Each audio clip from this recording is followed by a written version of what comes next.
These chemicals are simply combinations of carbon and hydrogen.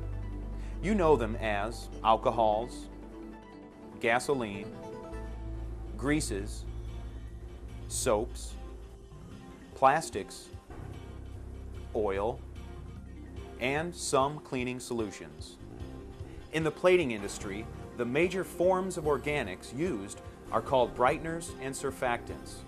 These organics are referred to by trade names and numbers such as EDTA, EP, AE, FC95, TLA, Classic, 62A, Number 4, AUX, UDEEC, OmniShield, or generic chemical names such as hydroxylamine. Organics can easily evaporate and oxidize. When this happens too quickly, large quantities of vapor can be released. If the organic has a gas like chlorine or fluorine mixed in it, the vapor can be immediately toxic. These vapors can be very harmful and flammable. Extreme care must be taken when adding organics into other baths. Acids are oxidizing agents, and as you have seen, they can vaporize various elements rather quickly.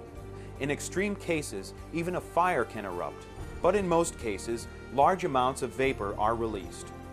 Organics should never be added to acids or caustic bases. If you have any questions concerning the addition of chemicals in your daily task, always ask your supervisor. Our last chemical we will look at is formaldehyde. Formaldehyde is normally a clear, colorless, pungent gas at room temperature.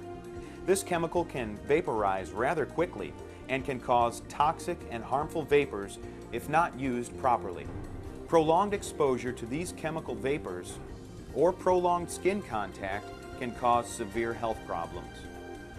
If your job requires you to work with formaldehyde, you will need further education on the complexity of chemical.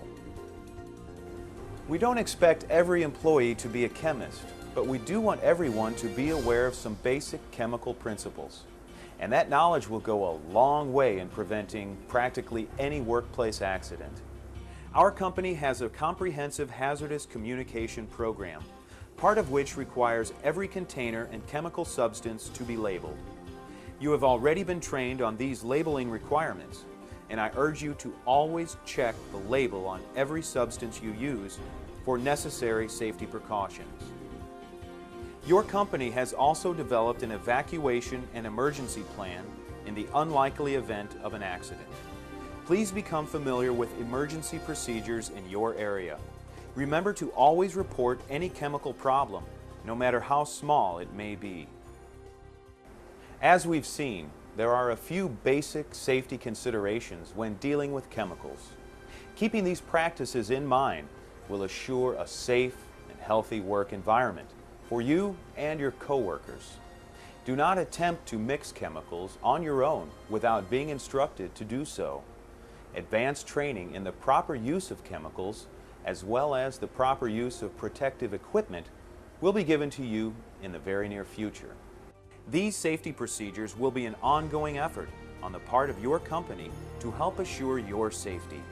Please do your part by knowing proper safety procedures when handling chemicals, or by asking questions when you are not sure about how to handle a specific chemical. We want you to feel comfortable when handling various chemicals and substances in the workplace. Always be aware that chemicals are powerful and must be respected and always must be used properly.